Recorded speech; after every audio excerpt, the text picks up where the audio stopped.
مأجور على كل شيء، بس متى تكون مأجور؟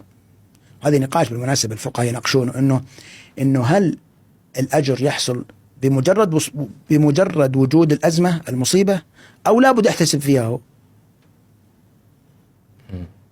أنا في نظري إنه إذا ما احتسب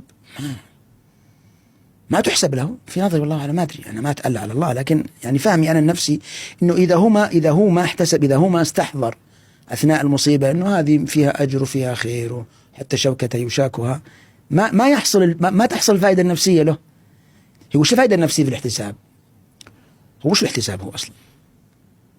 فاصبر واحتسب، بس الاحتساب شنو الفرق بينه وبين الصبر؟ أنا أشوفه نفس الصبر. لا الاحتساب هو من المعنى هذا احتساب، إنه أن تحسب شيء معين. إيش تحسب بالضبط؟ الزمن، إنه أنت الآن تعيش في هذا الزمن، بس أنت عندك حسابات أخرى في زمن آخر غير موجود الآن. الزمن هذا أصلا أنت ما تشوفه، بس أنت عارف أنه في زمن آخر قادم، في حسابات مختلفة هناك، فأنت تنتظر أن يكون الجزاء والمحاسبة لك ليست في هذا الزمن فقط، إنما حتى في الزمن البعيد.